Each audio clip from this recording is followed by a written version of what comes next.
Yo, what's up? Welcome back to another episode of the SWS. As I'm recording this, Tuesday night's action is still going on, so I can't tell you how I did yet. It's looking like I'm going to start 2-2, though. Butler ended up losing. I thought I was going to get that cover. It came down to the wire. Villanova ended up winning by 10. Iowa and West Virginia look like they're both going to be winners. Akron plus 2.5 looks like a loser. There's still a lot of time left in that one, though. I tailed those guys on the live show, so we'll see how the rest of this night pans out. But anyway, in this one, I'm going to go through, I think, 7 games. And whatever I don't have time to get to, we will go through tomorrow on the live show. Same time as yesterday, 4 p.m. Eastern time. If you're able to make it, we'd love to see you in the comments. So yeah, let's get it started. Welcome to the SWS. The SWS. SWS. Hey, get the SWS. First up, let's start in the SEC. We got Florida on the road in Tuscaloosa. Alabama laying 8 points at home. The total sitting at 175.5. High total in this one. Betting trends on the Florida side. 7-5 against the spread in conference play, 2-1 against the spread as a road dog this year, 2-3 against the spread against ranked opponents. On the Alabama side, we got some nice looking trends here. 9-3 against the spread in conference play, 11-2 against the spread at home. Alabama at home has been almost automatic. 14-5 against the spread as favorites this season. Recent schedule from these two teams, both are actually 8-2 in their last 10. Strength of schedule is pretty close. Slight edge to Alabama, 24th to 35th. Alabama a perfect 5-0 at home in their last 5. Florida 3-2 in their last 5 on the road. We'll start with the matchup for Florida offensively, and I think Gators have the edge on this side of the court. Efficient field goal percentage definitely goes to Alabama, but look at the rebounding edge here. In the last 10 games, Florida 6th in offensive rebounding rate. Alabama defensively back at 335th. Florida also has the huge turnover edge. So yeah, maybe the efficient field goal numbers go to Alabama here, but Florida's going to have the maximum number of possessions in this game. Not much to go by on this side as far as shot charts go. You could point at the mid-range shot. Florida does shoot the mid-range shot while they're 72nd in efficiency in their last 10. Alabama 288th in that zone. But as a whole, no real angles here on either side. Now, on the other side of the court, this is where you can see why Alabama's laying so many points in this game. Efficient field goal percentage, huge edge Alabama offense. Same with the rebounding rate. Alabama's offense is a wagon. Now, here's where this handicap gets interesting, though. If we pull up shot charts on this side of the court, what do we know about Alabama's offense? They take a ton of threes. In the last 10 games, they're 19th in shot frequency from the above the break 3. They're good about making them, too. They're 48th in efficiency. Look at Florida's defense out there. That's their strength, is guarding the 3 ball. They're 91st and 41st defensively against the above the break 3 in the last 10. Florida is actually a tough matchup for Alabama on paper. And if you look at the Gators' last 4 road games, went into Missouri, beat them by double digits, went into Kentucky and beat them, went into A&M and were winning the game with 30 seconds left. They lost by 1 point. Then went into Georgia and beat them.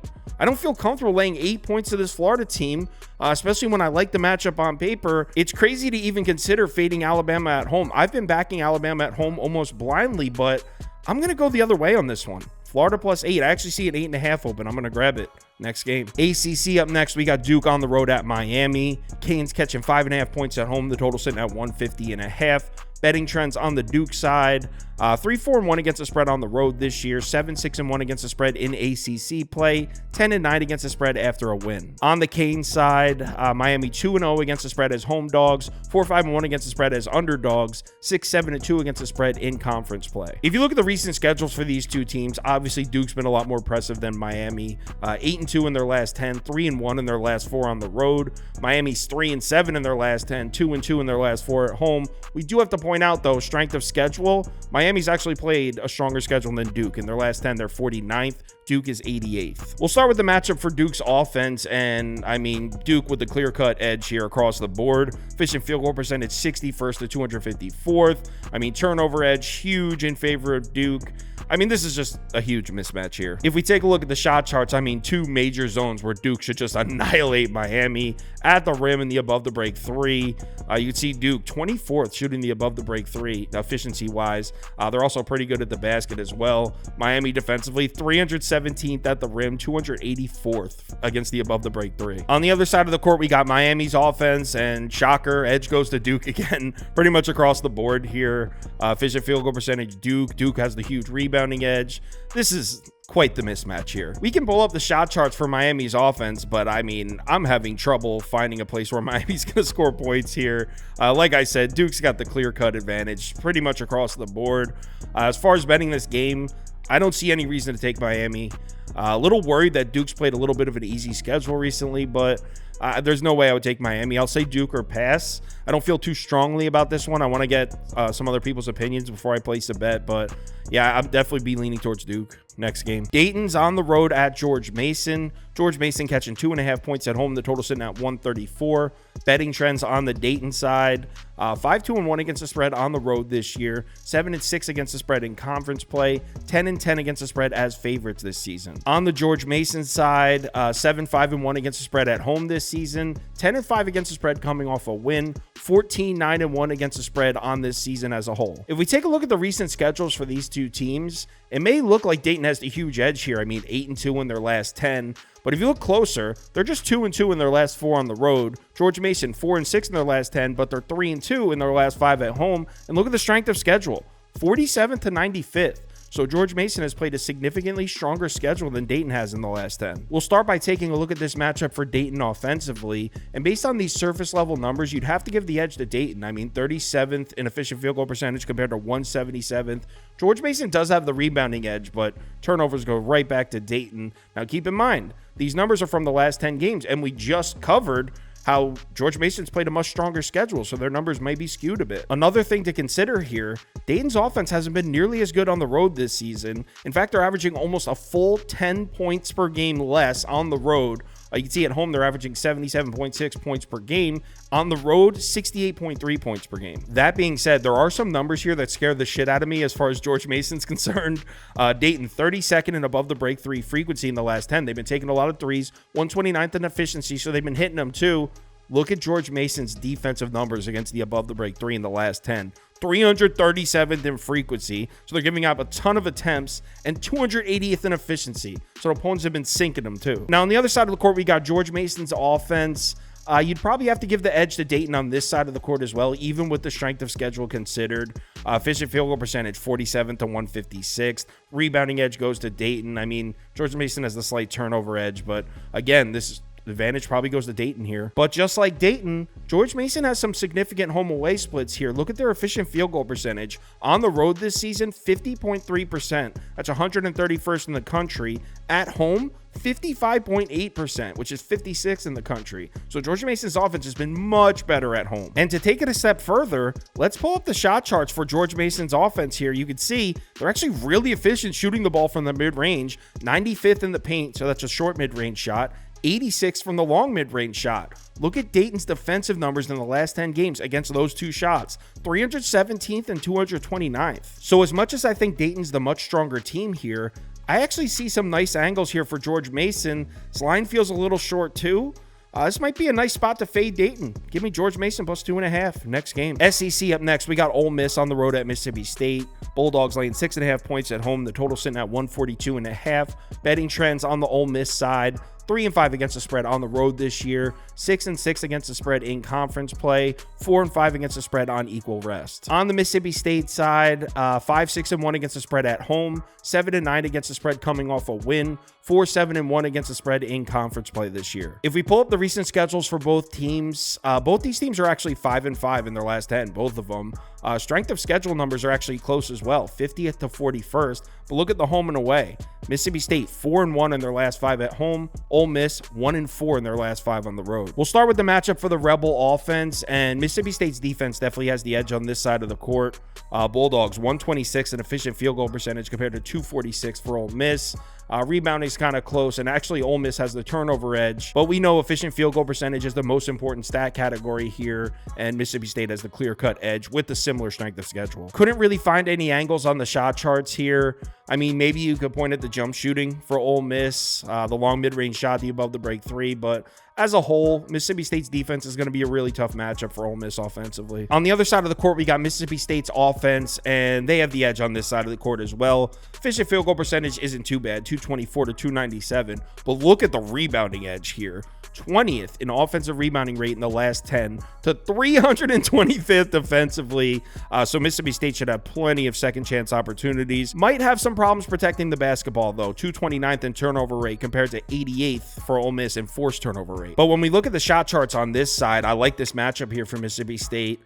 Mississippi State attacks the basket a lot. 43rd in shot frequency at the rim in the last 10 games, 165th in efficiency, so they need to be a little better about converting. But look at Ole Miss defensive numbers at the basket, 327th and 251st, so Mississippi State should definitely be able to score inside in this one. So overall, I definitely like this matchup for Mississippi State.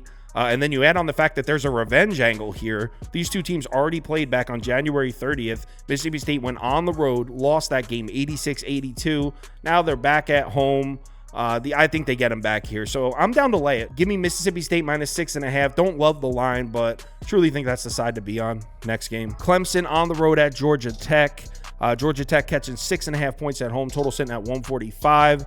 Betting trends on the Clemson side look pretty good here. 7-2 against the spread on the road this season. Just 2-2 against the spread as road favorites, though. But check this out. 4-0 against the spread in their last 4 road games. So Clemson on the road has been paying. Georgia Tech, on the other hand, has not really been paying. 5-8 against the spread at home this season. They are 4-3 against the spread as home dogs, though. But check this out. Last 15 games for Georgia Tech, 3-12 straight up. We'll start with the matchup for Clemson offensively, and Clemson definitely has the edge here.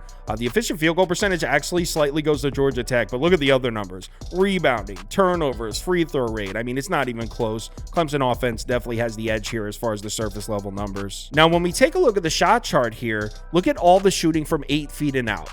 Georgia Tech's actually got some nice defensive numbers here. They've done a good job defending jump shooters. And if you just take a look at these numbers alone, you might think Clemson's offense is going to be in trouble in this one. But then we take a look at the numbers at the basket and the discussion ends. Clemson attacks the rim a lot, and they're good at it. That's the weakest part of Georgia Tech's defense, 229th and 271st. So Clemson should have an all-you-can-eat buffet at the rim in this one. On the other side of the court, another shocker. Advantage goes to Clemson's defense. Huge edge in efficient field goal percentage, huge edge in rebounding. This is definitely a clear-cut mismatch. And then you add on the fact that Clemson's home-away splits aren't extreme at all. With the adjusted numbers, Clemson's been just as good on the road as they have been at home. In fact, the adjusted efficient field goal percentage is higher on the road. So yeah, I'm on Clemson here. -6.5, already took it. Clemson next. Big East up next. Providence on the road at Xavier. Xavier laying 4.5 points at home. The total sitting at 148.5. Betting trends on the Providence side, they look good.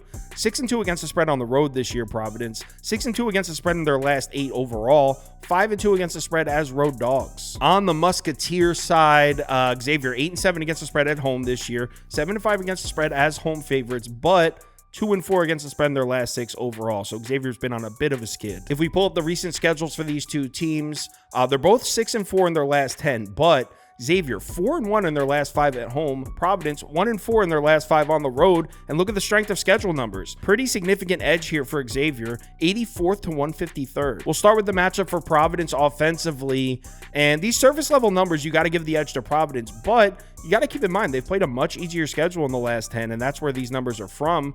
Efficient field goal percentage, 101st to 214th. Xavier does have the rebounding edge, but Providence should definitely get trips to the line here, 98th to 191st. On paper, Providence should definitely have opportunities to score on the interior.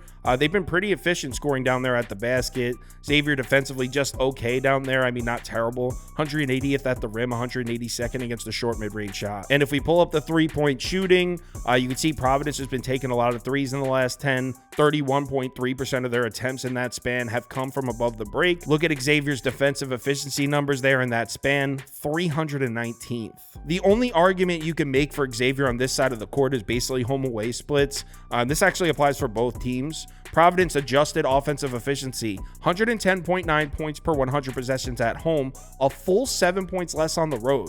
Efficient field goal percentage is down. Free throw rate is down. And look at Xavier's adjusted defensive numbers. 109.6 points allowed per 100 possessions on the road, drops to 97.5 at home. Opponent efficient field goal percentage is way down. Opponent free throw rate is way down at home as well. So at a quick glance, on paper, Providence should have no problem scoring points on Xavier in this one, but if you factor in strength of schedule and home away splits, I'm not sure how confident we can be in that. Now, if we pull up surface level numbers on the other side of the court, I'd probably give the slight edge to Xavier's offense. Efficient field goal percentage, Providence has the edge here, 161st to 230th, but we got to keep in mind these are the last 10 games, strength of schedule. Xavier's played a much stronger one, but after that, Xavier's got the huge rebounding edge. They also have the turnover edge. And if we pull up the shot charts on this side, you can see Xavier's been taking a lot of mid-range shots. In the last 10 games, they're 147th and 82nd in frequency from the short and long mid-range. That's just under 37% of Xavier's shot attempts have come from these two zones in the last 10. Those are Providence's two weakest shot zones defensively,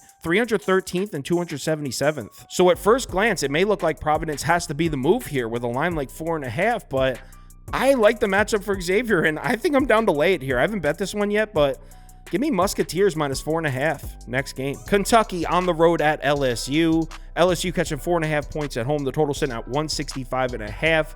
Betting trends on the Kentucky side. They've been good on the road, man. 5-2 against the spread on the road this season, 3-1 against the spread as road favorites, 3-0 against the spread in their last 3 road games. On the LSU side, Tigers just 5-8 against the spread at home this year, 0-2 against the spread as home underdogs, but they have covered the last 2. They're 2-0 against the spread in their last 2. If we take a look at recent schedules for these two teams, Kentucky 6-4 in their last 10, 3-1 in their last 4 on the road. LSU just 3-7 in their last 10, 2-2 in their last 4 at home.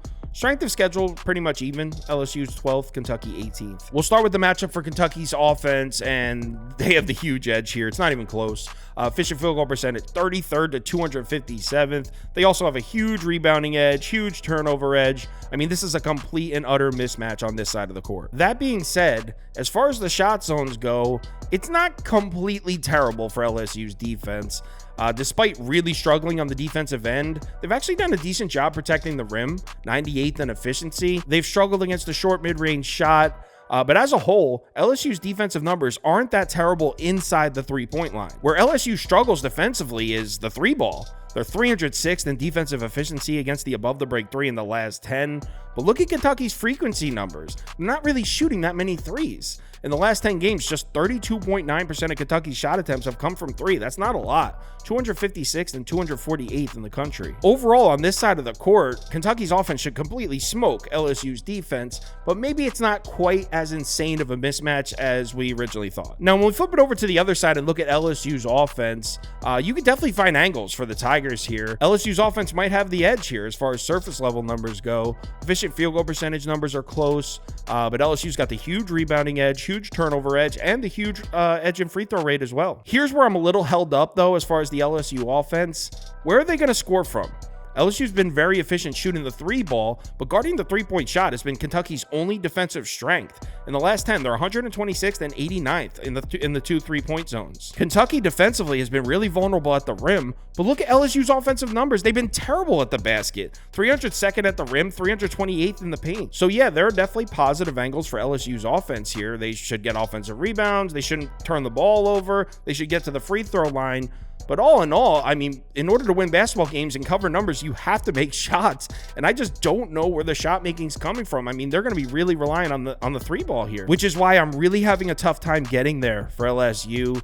I mean, maybe if this line was 7.5, 8, I could get there, but 4.5 is too short, and Kentucky's been so good on the road. I'd have to go Kentucky here. I didn't bet this one yet, but it'll be Kentucky minus 4.5 or pass for me. Live show, same time as yesterday, 4 p.m. Eastern time. We're going to go through a bunch of games. I think we went through 15 yesterday. We'll line up a bunch for today as well. If you're able to make it at 4 p.m. Eastern time, would love to see you in the comments. If you want my top bets for all sports parlays of the day, or you'd like to join our Discord, head over to KyleKirms.com. The information's right there on the homepage. Let's have ourselves a nice Wednesday night here. NBA is almost back. Remember to bet responsibly, and I'll talk to you in the Discord.